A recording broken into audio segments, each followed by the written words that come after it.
Welcome to our podcast. My name is Mariska Kesteloo and I'm the founder of Word of Mice. Today is already the 7th edition and we have actually an all-female panel. So I'm quite proud to have Amanda Thurlow, Sabrina Meyers and of course not to forget our own Alessia di Raimondo to talk about what can influencers do for your company. And of course we talk about very specifically about meetings and events industry. So if you would do an influencer campaign, what can these passionate ladies can do for your company? So we'll talk about the work of the influencers and of course a little bit about the projects they have done in the past. So welcome Amanda, Sabrina and Alessia. Would you like to share a brief introduction before we start with the questions? So I will go on the alphabetic order because we have three ladies. So first it's perhaps Alessia give the word. So people are looking for practical examples and they want to know how does it work if I want to work with an influencer. Can you, for example, explain the process or how to work, for example, with you? Alessia, would you like to go first or I should give the word to Amanda? Give the word to Amanda, yeah. Thank you. Amanda. Thanks. So introduce Passed it on. Yes. Well, there's sort of lots of different ways, I guess, and it's depending on what you want to do as part of your marketing strategy. So it would be sort of having a consultation with that influencer and really getting to the heart of what it is that you want to get out of working together and what that influencer can do and sort of planning it out. So be looking at what channels they have, what kind of content they create, what messages you want to get out there. Do you want to educate people in the industry about some new product launch or new service that you're launching? Do you want to get involved in the conversations around things such as sustainability or the return to normal after the pandemic? Or so it's kind of figuring out, there's so many different areas, niches and angles across the whole of the event industry. So it's really kind of having that conversation to start with, I think, and working out where you can both kind of align and sort of making sure as well that, you know, those content that you're trying to get out there reaches the audiences that you want to engage with as well. So it's just having that kind of conversation and being able to work out what it is you want to say, who you want to get that message to, what message it is you want to get it to, and how you want to get it out there as well. Because obviously some brands suit different influencers differently as well. Some are more kind of educational based, some are more content and creative based. So it's just working out what platforms are on, and also, you know, as a brand yourself, if you're on certain platforms that the influencer's not and vice versa, you tend to work better together. It's in a partnership model, so you can share each other's content and help boost the reach of it that way, I think. So there's a lot of kind of consultation and planning that goes into working on a project together, rather than just, you know, I think there's quite a misconception that working with influencers is just kind of asking them to do an Instagram post for you. But there's a lot more that goes on behind that about who, why, what, where, when, how, all those kind of things. So it's definitely a bit of a consultation. So if I like to summarize, it's also a very a strategic decision. Like you said, there's so many things in that people don't see, I would say, all the aspects that you just mentioned. Sabrina, would you first introduce yourself, and do you have anything to add on the comments that Amanda already gave, because she quite summarized it, I think, quite well. Amanda did a fabulous job. She pretty much summed it all up there. I'm Sabrina Meyers. So my brand and platform is Hot Hospitality Exchange. I'm all about video. So I'm a mice vlogger. And so just to add to what Amanda was saying, content creators in our industry, everyone does something very specific. They've got their own perspective, they've got their own method and way of doing it. And what I definitely agree is, the first step is always finding the one that's right for you, finding the content creators that are right for you in terms of what is the message that you want to deliver, what do you want to do, and then you see who's out there using whichever platforms, and if you like their style and you think it's someone you want to work with, then you can collaborate together and figure something out that's going to be great. But what Amanda did say, which is very important, is it's a lot of work. It's not just going there, taking a photo, putting a filter on it, and then writing 4 sentences and finding relevant hashtags. There's an actual strategy to being a content creator. Content marketing in itself is a huge topic and subject. People study it as a degree. Marketing is a huge phenomenon and topic. So content creators in our industry, influencer marketing is another stream of that. So it's very important to understand and acknowledge that it is an actual job. It is actually very difficult. There is a lot of time and effort that goes into creating visuals, images, editing videos, and also the art of actually coming up with the copy, which is the words that go under that message or that video or that picture. A lot of times that's the most important bit, more than the actual picture, which might be just a draw card or the video, but it's the actual, what is this trying to relay to the viewers and the audience, and what do you want it to relay? So yeah, I would say those are the main questions to be asking. What as with anything we learn from school, or we learn in sales and hospitality. My background also is hospitality sales. I used to work for Hilton. I used to work for Starwood when it was Starwood and leading hotels of the world. And from a sales background, you always have to know who is your target audience, right? So are you trying to create something that is for event planners? Or are you trying to create something that is for hoteliers and suppliers?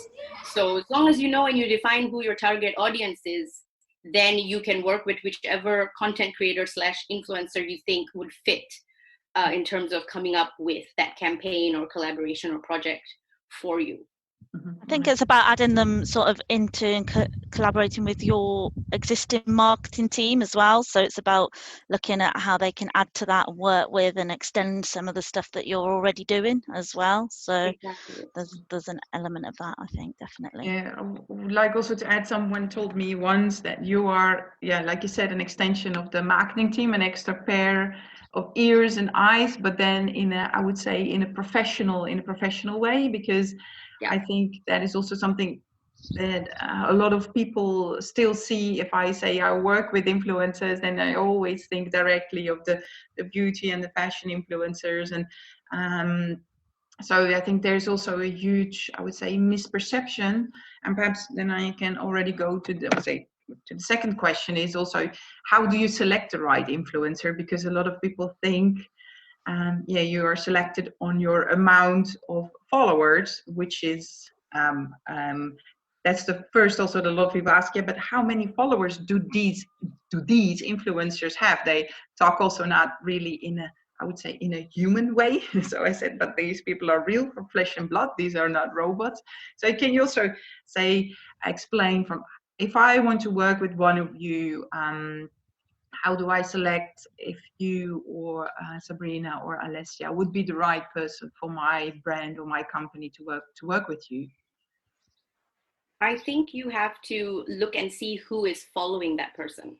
The most important, the audience. The audience. So you might have someone who's a content creator that has, let's say for the sake of argument, 10,000 followers, which you can go and click, say it's Instagram, you can go onto their Instagram account, you can go into followers, and you can actually see who's following them.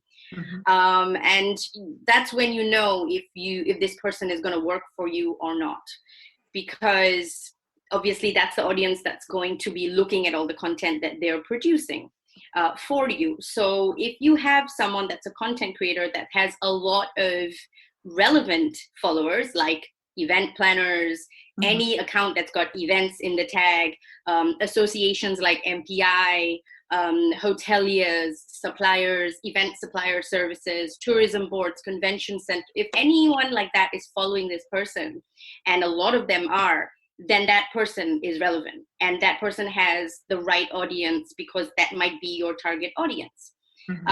But if you are, say, as you mentioned, a beauty vlogger, then that's not so relevant. That could be 1 million people and 1 million women who would buy that mascara. So it's a completely different market. So you really have to figure out who it is that is following this person. And if you want engagement and that person's community to also be open to your message, then that's the person that you would have to pick. So that's where you have to do your research. I think also it'd be having a look. Oh, sorry, go on. No, go, no problem. I was just going to say, I think it's about as well looking at what content they're producing as well. So it's not just about the followers, it's about the type, the style, the relevance of the content. So if they're engaging in conversations that are important to you and your industry, then they've got a lot more kind of engagement and connections across that industry. So I think that's really important. I think it's important to have a look at who is sharing their content that they're creating as well. So have a look who's kind of retweeting, liking and engaging with their content that they're creating, because that's what makes it relevant, is that people respond to it. Not always. I quite often have people come up to me sort of offline and say, oh, it was really great, but they haven't necessarily liked the content. But so that's another area. And then also I think about sort of building a relationship with them online as well. It's not a snap decision. It's not an instant thing where you can just kind of go, I need an influencer, I'll have that one. It's about following them and getting to know their style as well, and seeing, you know, most of us are all kind of on different platforms as well, so it's just having a look across, you know, YouTube, Instagram, Twitter, different ones that we're on as well. And the other angle, I guess, is looking at what projects they've worked on previously, who they've worked with, what sort of work they've done, and that kind of thing. So that'll give you another idea if they've got experience working with brands similar to yours as well. Alessia, do you have anything to add? Of course, I totally agree with Sabrina and Amanda. Just check not only the audience and the people who follow that person, but also the comments that person receives on that post published on their channel, on his channels, on Facebook, on LinkedIn, on Instagram as well, because it's important also the type of comments received, not only the number of comments received. And also check for the tone of voice used by that person, because that one is also important in communication, in copywriting above all, but in communication in general. So check also for the tone of voice adopted by that person you are looking for, and you are trying to understand if it's right for your brand and your company to work with. Yeah, I totally agree with you, Alessia. And what about, because we're talking here about B2C and B2B influencer marketing, of course, you can only build up a relevant audience of followers if you have been working, or if you're still working in that audience, because I think that is also a huge misperception, because they think we engage with influencers from other industries or people who have, I would say, nothing to do with our industry. I think, like I said, influencers, for me, I use the word because then everybody understands. But I think there's also totally, I would say, not respectful to actually what you all do. Because, for example, Sabrina, you told also that it's a huge workload that is involved in the campaigns. Can you also say something about that? Would you like to be named as a content creator, or are you really taking seriously in your job? Because I think that is also a huge, in general, misperception due to the B2C market. I think the word influencer it's a bit like either you hate it or you love it. There's no in between. I personally am not a fan of the word, but it's also something that I strongly believe is that you shouldn't call yourself an influencer. Someone has to deem you an influencer.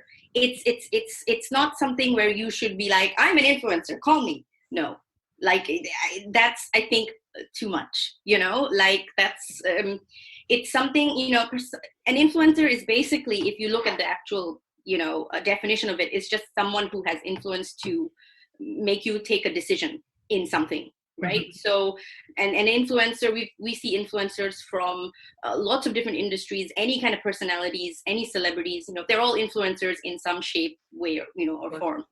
In our industry, influencers, you know, when you say the word, because it's not been used, or there haven't been that many creating content, like for example, me and Amanda and Alessia do, and how we do our things, it's hard to kind of pinpoint. But in those cases, you know, I disagree. I think there's lots of influencers in our industry. They're just not creating content in the traditional way that you think. You know, they're not having they're not creating specific social media content to be shared, but they might have a very, very loud voice in the industry. So an influencer could be in the French market, or in the Swiss market, or in wherever, in Belgium or in Denmark. It could be any prominent event professional that is constantly raising discussions on LinkedIn, that is constantly sharing articles and giving their opinions, that is constantly doing little videos and sharing them, or might be always interviewed by IMEX or IBTM. You know, there's someone that's very prominent and they're a personality. So they're still in content, and they're in a lot of content, and they have the influence on people because people are listening to what they're saying, and they're engaging audiences on different platforms. They're just not doing it in the way that me and Amanda and Alessia are doing it. So, you know, when people say, how do you identify these people? That's who you look for in your own markets. You look for people like that. And then you somehow try to see how you can collaborate with them and try to get them thinking that, well, actually, you can be, you know, an influencer in our industry and create content where people would listen specifically with certain brands and suppliers. So, Amanda, do you have anything to add to this in general? I think it right what you said, and it's that difference, like you were saying there, between influencer is somebody that might not necessarily proactively create the content, but they have an influence. Whereas people like us, we kind of actively create content and look at ways to share what we're doing, and probably engage some of those people to come and talk to us on blogs and interviews and things like that as well. So yeah, I'd agree with that. Yeah, but I think that's so essential of you to have that professional approach, and by saying, okay, I'm an influencer, but there's several other people are an influencer, and let's do a project where we engage others as well, where you are perhaps more visible because it's your, I say, part of your profession, part of your daily job, where the other people might still working as an employee, or perhaps have a different role. But I think it's important to engage the right people, and therefore a good strategy and a good strategy and a good, profiling of the influencer or influencers is so really, I would say, really important. The importance of being engaged in our own industries as well, isn't it? We're not just being brought in externally just to sort of sell a product or service. It's something that we're engaged in. We know the people in our industry. Everyone cringes when you say passionate, but we are passionate about about the industry. You know, we do kind of get involved and are genuinely interested in what is happening in our industry, and you know, we can create platforms to engage with those people that have opinions and thought leaders and things as well. And I want to add to that, you know, each of us have a different skill set, you know. I think Alessia is amazing at photography. Like, her images are incredible. She's so good at that. I suck at photography. I could not do photography. I would have to, you know, like, I would have to really think outside, and like, I could do it, but it's not my go-to thing. I'm not an expert at it. Amanda is amazing at the written word. You know, she can type out a blog and put everything how she does. I'm not a blogger. So my skill set is video. So I'm all about visual, you know, so I could do, that's why I love TikTok, because it's videos, you know, and it's Insta stories, and Instagram is where I thrive because I love the medium of video. But again, if each and every one of us has a different skill set. So that's also very important to be able to separate, you know, it can be also seen as an opportunity for different brands in our industry, because it's not just one influencer that you have to pick and work with. You have a choice. And with us all having different skill sets, it allows the hotels and the brands and the destinations to be able to work with different ones to build a community and raise engagement in different ways, so there's huge opportunities, I think. Yes, indeed. And something you mentioned, everyone has his own niche, has his own his own expertise. And there is the last 10 minutes I would like to talk to you also, because the COVID-19 coronavirus, of course, has impacted all of us. I mean, our daily jobs and our personal and professional lives. And I think here comes also the creative part of our industry also involved. Could you mention, each of you, what you have done, for example, what initiatives that you have taken personally during this crisis, which you would perhaps, well, I'm not saying that you would have done that before, but what have you done to engage with your audience, or to remain visible? Amanda.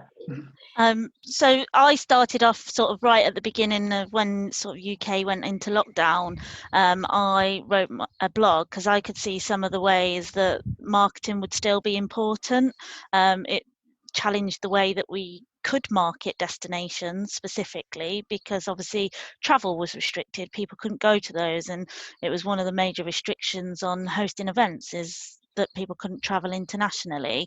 So it's easy enough to kind of get that moment at the beginning where you think like, my whole job working within a destination or convention bureau is to push travel to that destination. So what can I do now when nobody's allowed to get here, kind of thing.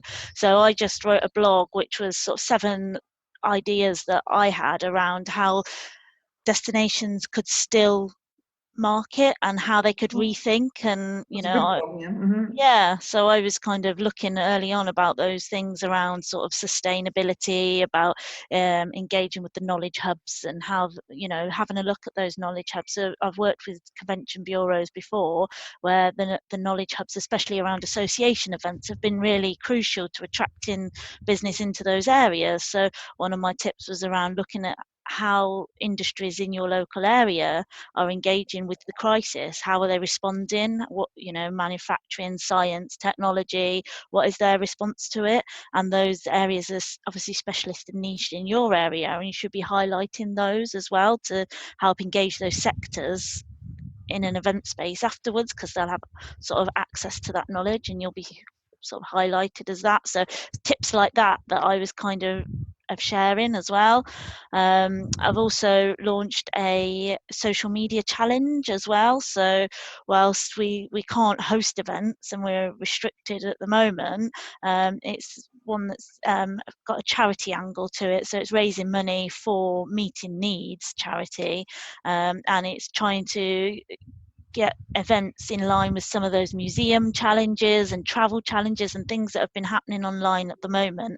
And I'm encouraging people across the event industry to try and recreate those events at home. They don't need to be realistic. They're just kind of light-hearted, a little bit funnier the better. And I know DRPG Group have already done one where their whole events team has used their radios, put their high-vis jackets on and checked their guests in to the event on their radios, and they've just done it all from their living room. Looking for an idea.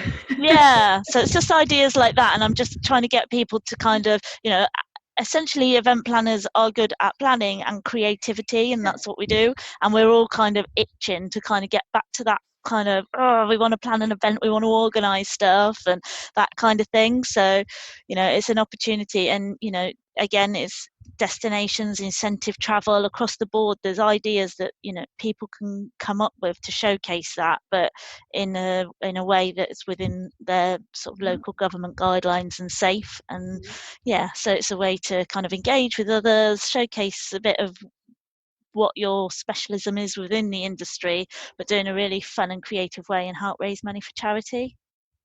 Great ideas. And Sabrina, what have you done during this crisis? Because I saw you Yeah, very often online, but yet I've been on LinkedIn quite a lot. So basically, I took a more of a community angle, I would say. So I know when this all kicked off, there was so much happening on LinkedIn in terms of people writing, sharing articles, and quite a lot of doom and gloom, for lack of a better word. And so I thought, what can I do that would be different, that might be a bit more lighthearted and actually, bring a bit of positivity to the feed, using my medium, which was video. And so I actually was inspired by Chris Martin from Coldplay, who went live from his home for, I think it's called Global Citizen, is the charity, and he went live and it was called something at home, or we are at home, or something, working from home, or something like that, and basically he went live in his living room for 25 minutes. He was opened it up to the public, and they were sending in their requests, and he was playing Coldplay songs like live, and it was just so nice. It was nice because it was like everyone was like, showing lots of love, and he was playing his music, and it was just really nice. And I thought, wouldn't it be cool if I could do something similar, not live, but that I could in some way share the stories of event profs from all around the world and what they were doing right now. And so I embarked on creating a video podcast series called Event Profs Together at Home, which is the hashtag. And so far I have had about 40 videos and 40 event profs from all around the globe, from Bratislava from Canada, from Denmark, Belgium, Holland, everywhere. So UK. Exactly. Denmark, yeah. But I've all been asking them the same 10 questions. And every interview has been completely different. It's not even a formal interview. It's more like a chat. I've kept it really light. But some are very light and it's very funny and it's very chatty. Others have a real, inspirational moment, and they talk about lots of different things, and you just have a notebook and you're writing everything down. You rewatch it. But it's been a really wonderful experience, but also to be able to tell the story of this global community of us and show the faces of a global community of us. And also for me, widen my personal event prof community and networks, and put other people on the platform that normally you don't see. Because there's lots of people that are on the platform and they have a voice and they're very opinionated and they're always on LinkedIn doing things. But there's a lot of equally very impressive event profs around the world that might not necessarily be on LinkedIn sharing their voice. And this is a great way to give them a little bit of an audience and share their story. And yeah, that's kind of what I've been doing in this break. Yeah, but it's nice to see how you've been creative and how you, everyone has his own approach. Amanda had a different approach, you had your approach, but it's creative because everyone has his own style and fulfills the needs of your followers. Yeah. Amanda, you wanted to say something? I was just going to say, the way, like we were talking about earlier, in the same way, how we get people who've got influence or skills or stuff involved with our content. And it's that idea around the fact that, we might not have skills or expertise in certain areas, but we are able to bring them together, and that's a great example of offering that platform to it. Exactly. I think there's in general a strong willing to collaborate, especially now in where we're all more or less affected by this global crisis. Alessia, do you have anything to add on? Yeah, I can say I have been involved, of course, in organizing the B2B influencer marketing chat series together with you, and I support many companies, hotels and planners as well, especially small property luxury hotel as well, who had to change the way they communicate and ask me for some support behind the scenes. So I offer my skills, my expertise to support them during this period, during the crisis. And also I try to involve the students from my academy to work on a B2B influencer marketing project together with Mariska to offer some ideas to Italy and the Convention Bureau in Italy in order to apply a strategy to promote Italy with a new brand campaign campaign, and I hope, we hope together, this project will be applied finally. And so I think it's useful also to get some ideas from young professional future talent of the industry, of course. So we need their help, and we have to involve them in the strategy we try to apply. Mm-hmm. So it's great to see that, because now if some people had misperceptions about influencer on this call, you see now these are real professionals who have pivoted their business despite during a global crisis. They continue with their communication, continue with the business in another way, and everyone with his own, following their own strategy and using their own skills. I think it's what you all have done, and I hope so. Not only, I would say, are picking it up, but on governments and on a bigger level, that they will take our industry a much more, I would say, much more serious. We gave 30 minutes of interview. I'm just going. How do you see the trend shifting from advertising in towards more engagement with B2B? Not all at the same time.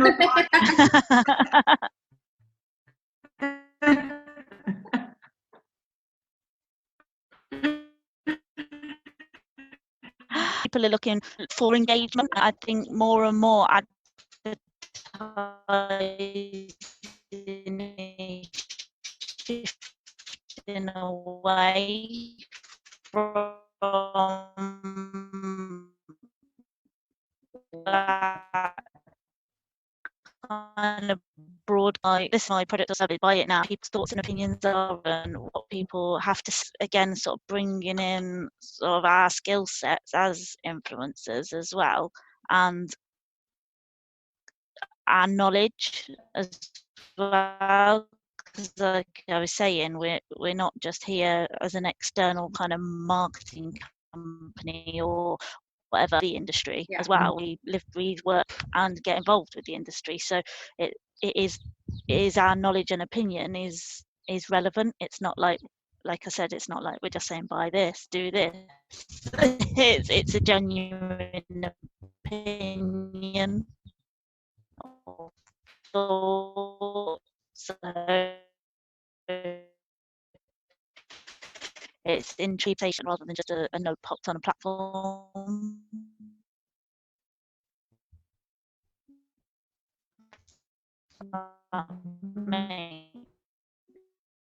Yeah, and I think it's to be easy is like get Kylie Jenner to create lipstick and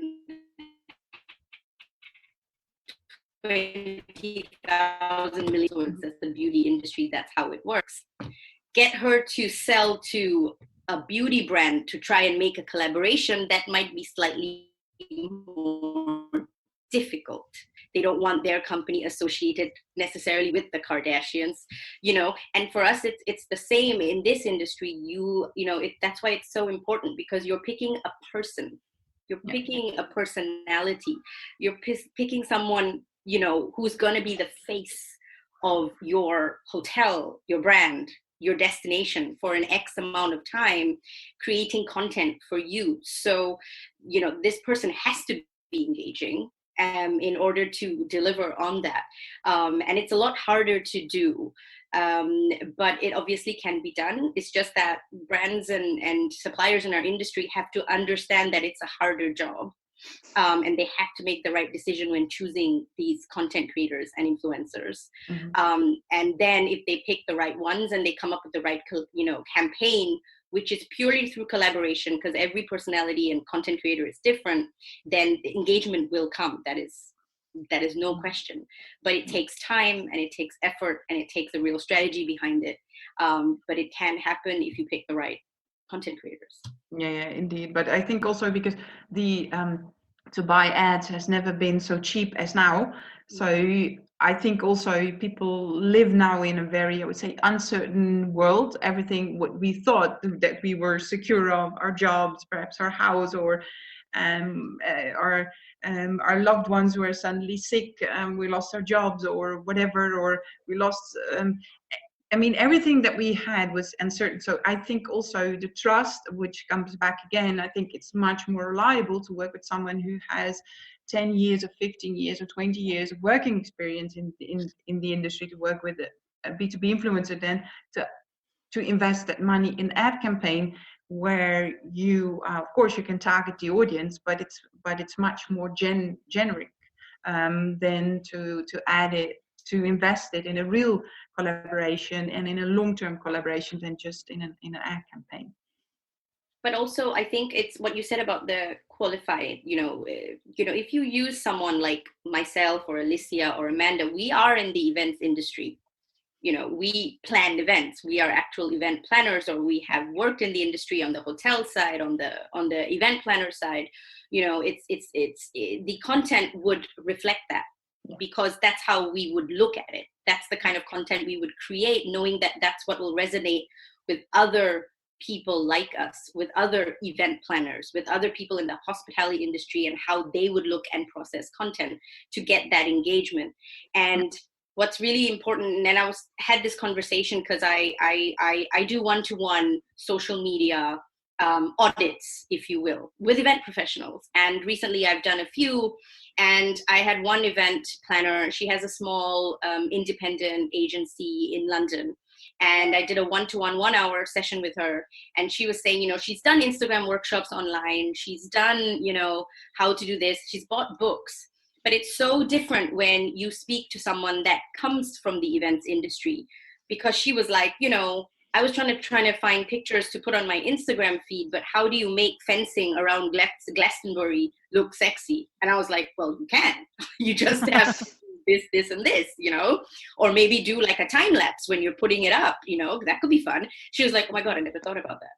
Yeah. But again, it's because I've worked in the industry. I know, and I've done it before, so I can suggest that to her. Mm-hmm. And I can give her ideas based on what my perspective would be, having and being part of the events and hospitality industry. It's a completely different perspective when you hire 50 Cent to come and do content for you, because he's music industry. He wouldn't have any idea. But if you're trying to get the word out, or it really, at the end of the day, depends what you're trying to sell and who you're trying to sell it to.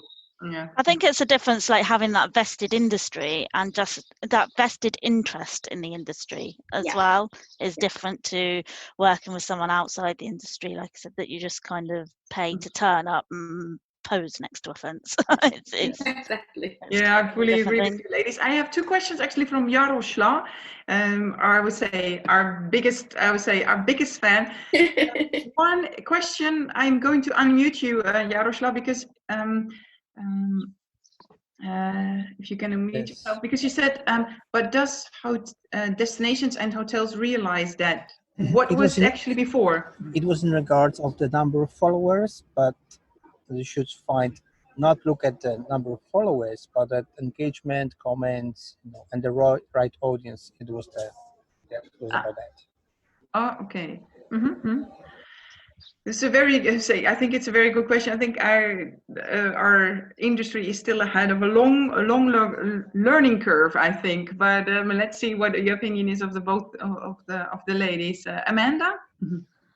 I think there's a lot of awareness and sort of education, which is why things like this are really great, because we can talk about all those elements that are relevant as well, rather than just the numbers. So I think it'd be interesting to see afterwards the people that have been involved in the conversation today, whether what they've learned as well, and whether they're ideas that they hadn't necessarily thought of, because it's probably going to be similar across the industry as well. Yeah. Sabrina? Mm-hmm. I agree. I think it's it has, the rise of the influencer has been because people have been calling these people influencers because of their following.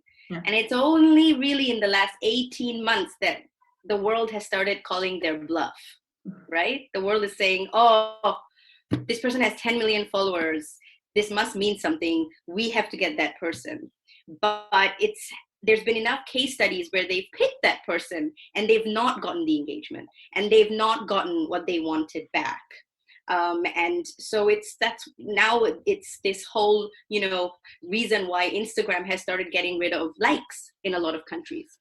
So that when you have, a post and it's got 100,000 likes, people have started creating content just for the likes because they think that's what success is based on. And they think that is what, the right metric is. But Instagram has gotten now, in some cases, in some markets, rid of the likes. And they themselves are saying it shouldn't be about the likes. For us, it's the content. The content has to be relevant. The content has to be good. It has to engage the audience and people that are following. And it's also, it's more about reach. Now, that is the metric that everyone is talking about. It's about reach and it's about engagement in terms of comments and things like that. So, with all these followers, a lot of the times people that have millions of followers, they're not answering their own comments and questions. That's not them. Exactly. They have chatbots and they have, an assistant or an intern that's like, oh yeah, just write back to that person. Okay. Yeah. So you're not really engaging with that person. So, and that's very, very difficult to find in today's world of those people with millions and tons of followers. So, yeah, indeed. I think it's a matter of training. I think people from the industry should be trained about how to deal with influencer marketing and influencers, content creators, because if they know how Instagram works, how Facebook, LinkedIn, social media marketing in general works, they understand how to measure, how to evaluate the work done by a content creator. They appreciate more the work done because they know how it works. This is why I think a training focused on influencer marketing for suppliers, planners, convention bureaus as well would be very, very, very useful. Yeah, absolutely. Yeah, I totally agree. Well, we have two questions. I would like to address these. This one is from Attila. Which is also an interesting one. As a content creator, how far do you use the official communication of your clients? The communication channels, I think. So do you use your own channels or do you post on the channels of the, I think it depends on your collaboration and what you've agreed on. So, for example, my last campaign was, for example, with Vienna House Handles in Berlin. We agreed that we would post on both my platforms and as well as their social media platforms and which specific ones. So I think if they said, well, we want you to only create content that we will post on our platforms, you can do that. And there can also be the option of where I create content and I post that content on my platforms and then they just share it as well to their platforms. So it's the consultative process of, deciding on what you want that to be. And you can also do things like channel takeovers as well. So, depending on the restrictions and the flexibility of being able to do that, then if people are open to that idea, there's always a opportunity to kind of give one of us access to your channels and we can curate the content so it'd be like through our eyes as well, so it'd be relevant to your brand but it'd be through our eyes. I've seen that work quite well as well. And this is an interesting point Amanda brings up because, and this has been my gripe from the very beginning, one of the main reasons why I started doing what I do is because I don't see enough MICE representation on Instagram feeds of destinations, hotels. So I see a lot of women sitting in bathtubs, drinking champagne with LED lights on them, trying to get people to get to their hotel. I don't see the inside of a beautiful ballroom. I don't see a time lapse of a hotel or event. About social distancing nowadays. I don't see that enough. And the experiment that I always do whenever I meet someone that works at it, like a director of sales at a hotel, I'll be like, go to your Instagram page of your hotel. And he'll be like, okay. I'm like, now I want you to tell me or show me the first post that you find on your hotel's Instagram feed that is actually talking about an event that you've set up or your banquet team or your conference or you're selling it for MICE. And see weddings. There's always weddings. Indeed. It'll probably be on the 5th time he does this and he's like, oh, here's one. Oh, wait, no, that was like our buffet that was set up nicely for Easter. Yeah. And this is what I mean. There's not enough representation of mice in general on Instagram. Sure.